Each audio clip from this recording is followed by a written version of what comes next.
Hello, Flickers, and today, well, I mean, two of my favourite comedy films, and certainly two of the films I think which are the best in Jim Carrey's career repertoire are the Ace Ventura films, number 1 and number 2. Now, those are fantastic comedy films, I'm sure most people will agree. They're alrighty then. No, it's cheese, it's fine. Unfortunate. What many people may not know is there was actually a third film in the franchise. However, this one did not include Jim Carrey, and indeed... Not for lack of trying. Yeah.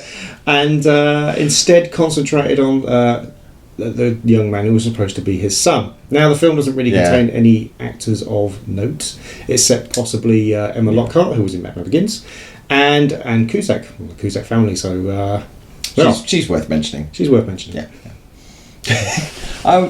The story, it's a weird one when you first start watching it, because you're not sure whether it's a prequel, as if this is what Ace Ventura was when he was growing up, and how he was acting as a kid, and that's where he found his ability to be able to do it in the history. Yeah, but then later on, you kind of realise that it's no, Ace Ventura is supposed to be his dad. Yeah, they do a big bit. I think I'm guessing they probably weren't sure if people would know that either, because they did a big bit, making it clear that he was his son. Now, the reason why you say you couldn't tell if it was him growing up is because the plot of this film it's kind of almost an identical rip of the first Ace Ventura film, with some bits from the second one in, and that's kind of where this film goes a little wrong. Ace Ventura is adult comedy. I mean, children can kind of children will be entertained by it, but really most of the comedy is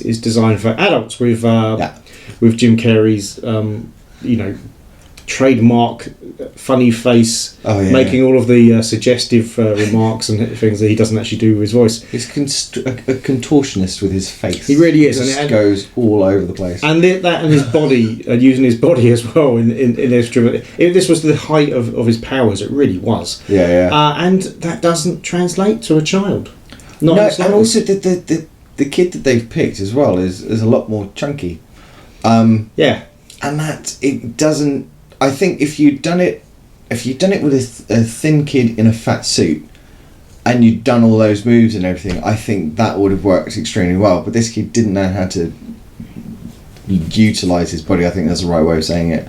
And it just didn't. The mannerisms and stuff that you were kind of expecting from the Carrey performance weren't coming through with the kid, which was just a real shame, because actually it could have been good. Especially if you'd had a bit more money, because Jim Carrey said, "Yeah, I'll do it." I think it would have been a lot better. And there were moments in it as well where you could see that obviously they'd planned certain filming times, and they were going, right, we're going to film this scene, and off chance that he turns around and says, "Yeah, all right, I'll do one scene. Let's keep this open so that if we've got an opportunity to get him in, then we can fill that void." But yeah, I can totally understand if he saw any of the rushes, he'd be like, "No, I'm right, thanks." As we're tiptoeing around, and it's not really a spoiler, Jim Carrey does not show up at all in this film. But again, there's lots of bits where they almost hint at him turning up, and one huge picture of someone's the back of the head holding a baby and stuff, and it's like, you're trying, aren't you? And one huge catch at the end where they're effectively hinting that there's going to be a follow-up to this film. Because a TV series. Yeah. Oh, wouldn't that be fun? No. Ace Ventura. In the film, Ace Ventura has disappeared in the Bermuda Triangle, and so they're kind of like leaving it open for him to be in the sequel, which fortunately never existed. Although they are researching it, I think they might be open to doing another Ace Ventura, but I highly doubt that's going to happen. I think it's a mistake.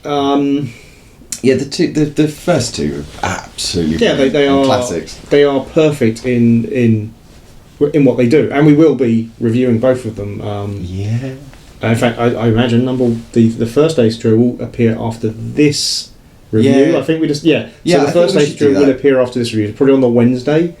I think we should do that because I think because we missed so much.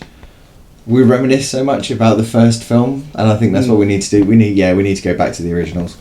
I think that sounds like a very good idea. Well done. So we'll do. So we'll review the whole series effectively then, but in kind of the weird order because we'll be doing this one first. Yeah. I'd say, what kind of rating do you think we should give it?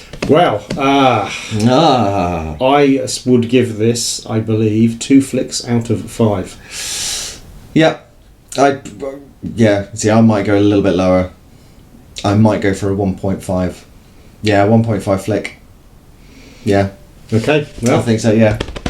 Don't watch it. Yeah, don't. It's not worth your time. Cool. Right, well, thanks for watching us. But bye, Flickers. Bye.